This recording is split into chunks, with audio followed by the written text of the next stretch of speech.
What's up, guys? Monster Maka Todd here, and these are my predictions for East versus West 25. All right, let's get started. One huge match is missing from this card, and that's me versus Ivan Medvedchenko for the heavyweight world title. I have no idea what happened. Unfortunately, Medvedchenko could not compete at this one. Says he's stiff, sore, something like that. But hopefully that match happens pretty soon. But let's get into these matches. All right, first match on the card. Obviously, there'll be the match from the night before, who they picked from the event. So let's just see who the first one is. We have Krasovskis and Popov. Vlad, man, I mean, except for his match with Manifester, he is awesome. So I got to go with the Destroyer on this one, primarily because he's the one I know anything about, and he's such a strong arm wrestler. Strong back pressure, strong hands, strong wrist. I don't know anything about Popov, so I have no idea where that match is going to go.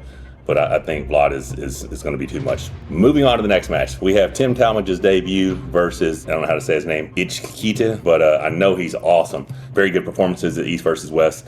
Super strong. Tim has really came in his own. You want to be supportive of the fellow American, but I think I have to go with his opponent on this one because I've just seen so much from him and looks so strong and been competing at that level for a while. If Tim can pull this off, it'll be huge. It'll be great for the USA, great for the West, great for his stock. If he wins this one, he's definitely going to get another match. If he doesn't win this one, getting back on the card might be difficult. I'm not sure, but I'm going to go 60-40 against him, but I'm hoping Tim pulls it out. If I had to bet, when I make these predictions, if I had to put my own money on it, this is where I have to go, just because, you know, it's not about favoritism. It's about, hey, if my money, I work hard for it. So if I'm betting it, I got to put where I think it's actually the outcome's going to be. So let's go to the next match. Main event for the preliminary. Listen, this is Driaeva versus Ryan Belanger. Ryan Belanger continues to impress me. This young man looked phenomenal. East versus 24 in Little Rock. Super strong hand and wrist. To the point where his wrist cup looks so good, I almost messaged him like, hey, dude, what are you doing to train your cup? Because it was that impressive to me. Driaeva, I've always been a fan. I mean, obviously a Georgian, super strong. Coming back after injury, he's had some decent performance. His left arm, but awesome match. Like, he had lost the first two, came back and won. He's awesome. See, this is difficult because, like, I really want Ryan Belanger to win. Driaeva has so much experience. He's so strong. If I had to bet, man, I hate this, I'd have to say 55-45 Driaeva. But I am hoping Ryan Belanger pulls it out. I really like that young man. He's super strong. I'm a fan. I'm very impressed with him. Would love to see Ryan Belanger win. All right, the first match of the main card, Gabby Vasconcelos versus Driaeva. I can never bet against Gabby unless she's pulling Barbora, you know, and even if Barbora and Gabby pulled best of three, unless there's a huge gap that wasn't there previously, you'd have to go Gabby. Gabby has been amazing the first couple rounds against Barbora. It's just that long lever of Barbora ends up just being too much for Gabby. With this match, until I see otherwise, Gabby has got to be the favorite. I'm talking big favorite. Gabby is amazing. Probably the best female arm wrestler of all time as far as sheer dominance, you know, victories, titles, accomplishments, career. And you can almost argue her career rivals anyone in arm wrestling ever. Gabby may be the most accomplished arm wrestler of all time, regardless. I mean, John Brzezinski's the GOAT.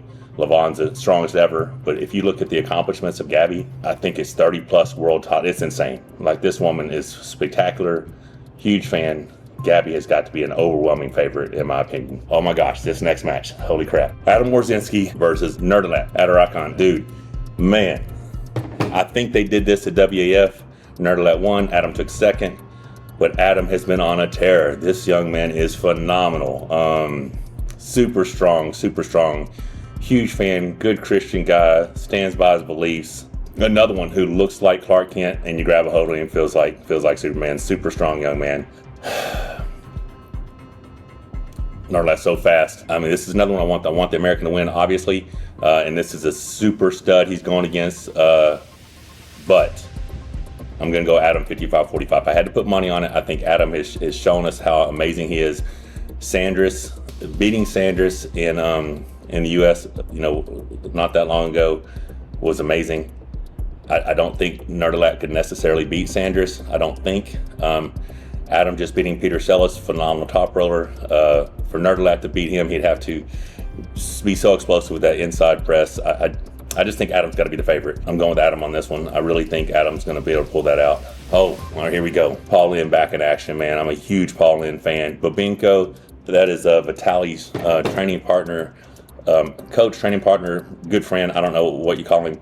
Now, he looks super good against Logan Bettinger in Austria, and I think that was on the left arm. But this right hand, Paul Linn, there's only a few people in that category who are going to out-horsepower Paul Linn. I'm going to go Paul Linn 60-40. Paul is coming off the loss versus Bogdan Stoica, but look how good he did. And then you see what Bogdan looked like against Todd Hutchins. That just lets you know how, with a level of Paul Linn. Paul's been hungry. He's going to be back on this one. I'm 60-40 Paul Linn. Can't wait to see this match. Listen, this card is stacked. That's a match I can't wait to see. Adam Wawrzynski can't wait to see. These next three matches, I love all of these matches. They have implications for me at light heavyweight, implications for me in the heavyweight division and the super heavy division. Always very interested in these matches, so these next three matches, can't wait to talk about these. Let's get into it. Krasovskis versus Nugo. Krasovskis can pretty much turn almost anyone into a hook, but the last time I saw this match, I think Nugo won it. Nugo looked good with his back pressure. Nugo's got a short lever. Nugo's a higher ranked arm wrestler. I think 60-40 Nugo. Listen, Krasovskis is very good. But we saw Matt Mass flash pin Krasovskis, and we saw what Nugo did to Matt Mass. But then we've seen Krasovskis, beat Paul Linn. We've seen him beat John Brzezinski. But then we've seen Todd Hutchins pretty well, handle Krasovskis every time they pull. Styles make matches, but I do think Nugo is going to be the favorite going in this. I don't know if I just said 60-40, but I'm going to change that to 65-35 Nugo. I think Nugo is a pretty significant favorite. I would be happy to defend my 105 world title against the winner of this match. I know Nugo said he thinks he has what it takes to beat me. Krasovskis said if he wins, he doesn't want to arm wrestle me, but I would be happy to defend that 105. I really want to defend this 105 title.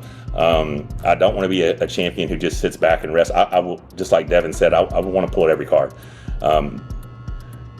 I haven't been able to get any real offers right now. I know Marashenko was the match I was promised. I'm waiting for that match. I really want that heavyweight world title. Heavyweight title is the one I wanted initially. What's crazy is I've been holding weight really well. We got our junk removal business. I did a job the other day, came home 238.5. Crazy. It was it was a horribly hot day. So I could make 231s within a week. I'm actually back heavy again now. Heavy for me. I'm about 249 right now, so 113 kgs. That 105 is a water cut away. I can make it whenever I want. 253, love that idea. Robert did mention me going down to 95 kilograms. And listen, I'm not opposed to that. It would have to be a really good offer, and it would have to be in the United States, most likely for me to accept something that crazy. Because really all I'd have to do is get down to about 223, 224, and then do a water cut those last few days. And I have been as light as, waking up in the mornings, I've been, in that very low 230s. So if I just a little bit more strict with my nutrition, a little bit more cardio, I think I could get to that 224, 225 weight, and then do that water cut. I did hear yesterday, I think it was, that Aidarkhan might be coming back by December. I'm not sure. I know he was heavy, like 125, but if he wants to come back and the league wants me to defend in December at 105 against Aidarkhan in the U.S., I'm happy to do that in Vegas. Guys, I just want to be active. I'm really hoping to get to pull Marashenko October. Get that heavyweight title, be double champ, and then just, defend both titles. And like I said, if there's ever an opportunity to pull Levon, I'm in it, let's do that. All right, guys, Ibrahim Sagov versus Jordan Tsonev. This is another heavyweight implication match. Sagov looks crazy. I've been watching some of his training. His pressing looks awesome. Jordan is very impressive young man. We did see him at a knuckles up event beat Farid. Farid ran into his open top rope, came off the back of the pad, and Jordan was able to shut him down. And I think that's when Jordan got a lot of his respect recently, moving him up in that world rankings. But Sagov, former champion, former heavyweight champion of the world. I mean, he did lose to Dave Chafee, but it was a great match, very good. That last round, it almost looked like it was about to turn around. These guys are going to battle inside. One's hard pressing, one's locking in the hook. I'm going to go with Sagov, 60-40 favorite. If I get to pull Marashenko in October, would be happy to defend against the winner of that match. December in Vegas, I would defend the heavyweight there, or, light heavyweight against Aidarkhan, or heavyweight against Aidarkhan. As long as I get that match in October versus Marashenko, I'm happy to defend either title. And I know I'm talking like I'm going to win, but I just wholeheartedly believe that heavyweight world title is just waiting for me to take it. I think Marashenko's an amazing guy. I really like him a lot. I just think stylistically and in the categories, I think if it came down to the two guys in the world right now who can win the 105s and 115s, it's me and Belanger, which is hysterical because that means the two top guys in the world in the categories are 51 and 53 years old. We've both been doing this a long time, and I think there's some really good matches in there. I think there's some tough matches in there, but I think I'm in any one of those categories. I think I fare very well against anyone in the categories. And I actually like my chances against Devin much better in the categories than I do in the supers. I think I hold strength really well going down to the lighter categories where Devin's such a large frame. I don't think he's quite as strong at the 105 and 115. Like I said, off topic again, but I'm going Sagov in that one. I think he's going to be able to pull it out. This next match, Kamil versus Yorgi. Man, anyone who discredits Kamil or doesn't give him his proper due, the guy's consistent. That's the thing. He is consistently training. He's just so committed to this craft. I'm very impressed with him. He continues to get better. Yorgi has kind of been an ass, man. Like ever since he lost to me, he's just kind of been a crybaby about King's moves, not arm wrestling. And I thought we were very good. I thought we were friends. And I'd invite him to come to Monster Factory. I've tried to reach out to him, contact him. He's been extremely short, just very childish about losing. I don't understand it. It's just arm wrestling, But to sit there and say, that I didn't beat you 4-0. Yeah, you had hand control. Yeah, you did. It was great. I don't think he could do that if the strap was tight. If there wasn't that gap in the middle, I think I will take his wrist. But yeah, super strong guy, but tries a lot. And so I'll put this out there. If the Marashenko match isn't available to me, or if something doesn't happen for October, I'll happily pull the winner of that in October. I'm anxious for a match. I'm going to be the strongest I've ever been for October while programming. For this next event, we'll break PRs on everything. So if there is no heavyweight world title, which there should be, like I've been told by the league that Marashenko cannot, decline 3 times. He was offered Georgia. He was offered China. They've offered him, Hungary. I've been told they're not going to let him decline 3 times without an MRI saying he's injured. So I should be getting a pull for the heavyweight world title. That being said, I would happily pull either one of those guys. So let's just say Marashenko does pull me in October, and then they're looking for me a match in December, and neither one of these guys have a match, or the winner of this doesn't have a match. I'll happily pull the winner of that in Vegas. Yorgi, we're running back. I'll beat him again. Kamil and I, 3-3. I beat him 3-0. He beat me 3-0. Let's see if he can do it again. I would be happy to run that back. Now, something really cool about Kamil right now is I had saw him in Cologne, Germany, get on that strange strength side pressure, shoulder press, his commercial arm wrestling machine. It's commercial grade. And I'd reached out to him and said, hey guys, would you like to do a collaboration? I can use a lot of this, a lot of content, filming and training on your machine. Thankfully, they said yes, and they sent Kamil one. So once mine comes in, Kamil and I can do some back and forth challenges to see, push each other and keep going. That's a pretty fun little rivalry. So like I said, I'd be happy to pull, the winner of this. I believe it's going to be Kamil. Yorgi is strong. He's got a great hand. He talks about how great he is and how well he does against the press. He did do very well against Jerry Caderet. Jerry's nowhere near as fast as Kamil, and I don't think he's as strong. So in my opinion, Kamil is going to win 3-0 in this match. I think he's going to be too much off the go. If Yorgi does pull it off, congratulations to Yorgi. Like I said, I'll be happy to pull either one of these guys if the league is cool with that. I don't know who their next match will be. So, like I said, Kamil Jablonski, in my mind, heavy favorite. Consistency, training, and just a commitment to his craft is making him a legit force in the super heavyweight division. Very excited to see how that match goes. All right, Daniel Procopciuc, left hand. I don't know how to pronounce this other young man's name, and I don't know a lot about him, but Daniel left-handed, I think, is pound for pound one of the best arm wrestlers on the planet. So I definitely have to think Daniel's going to continue his reign as the champ. So I got to go with him. I don't know enough about the other guy to give you a prediction as far as percentages, but my money's on Daniel. All right, Oleg Zok versus Chikadze. Now, he looked like an absolute stud in Vienna. His left arm was phenomenal against our North American champ. I think Oleg might be in trouble here. Oleg is amazing. Oleg's hand is phenomenal. Oleg's outside presence is unbelievable. But this young man's sideways and hand control is stupid. Oleg is the champ, and in his weight category, we rarely see him lose. I think he's going to get tested. I cannot give you a prediction on this. I think it's 50-50. I wouldn't even bet money on this because I have no idea how this is going to go. But I'm excited to see that match. Just to see someone test Oleg at his weight is something that we see very rarely. We have to see Oleg go up in categories like he did versus Bekele and stuff like that. In his category, he has been so dominant for so long. But right now, I think we have a legit contender. So the title may change hands. Very excited to see that. All right, guys, the main event. Alexander Mortov versus Vitaly Laletin. My God, guys. What Alexander did to Morozov was unbelievable left-handed. This kid is insane. That new promo they just put out of him was super awesome. I love his personality. I love his content that he creates. But his left arm, pound for pound, definitely the best in the world.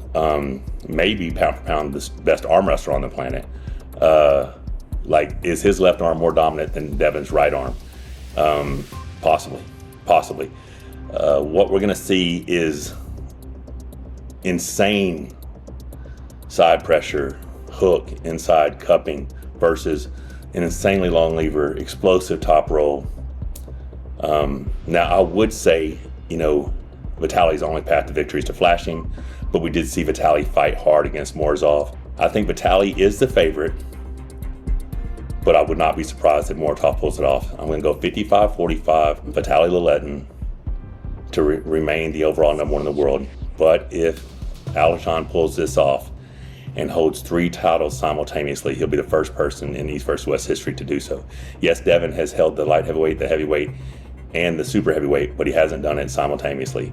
Now, I don't know when the last time Alexander defended his light heavyweight or his heavyweight title, but I don't know if there's anyone in those categories that can beat him. The one who I think could beat him at light heavyweight possibly will be Oleg Petrenko, because he gave him such a hard fight. Originally, I think Oleg is steadily getting better. Super strong young man. But right now, we are pulling for the overall number one in the world. Alexander Mortov versus Vitaly Laletin. And my prediction is Vitaly Laletin, 55-45. But I think to do so, Vitaly has to win 4-0. I think if Alexander gets a win, it might be enough of a confidence boost for him to pull out the victory. So I will be watching closely. Super excited. Let me know your thoughts. Let me know your thoughts on these predictions. Let me know what you think. Do you think I'm right? Let me know your thoughts on upcoming matches for me. Title defenses at 105. Am I going to get to pull Medashenko? After I pull Medashenko, who would you like for me to defend against at heavyweight? Your thoughts on me still pulling super heavyweights. I'm not going to get big. I'm not going to be 300 pounds. I'm going to be, if I have to pull supers, I will probably come in around 260. Similar body comp to where I'm at right now. Lean, fit, healthy. I like being fit. I like being an athlete. I perform better when I feel better. So, like I said, the future, 105, 115 supers. And like I said, if there's a good enough offer, who knows, maybe I make the cut to 95, see if I can't win that world title. I'm excited to see who wins between Bogdan and Rackley. I think that's going to be a great match as well in China. But guys, that's my predictions. Like I said, drop your comments down. Let me know what you think. See you soon.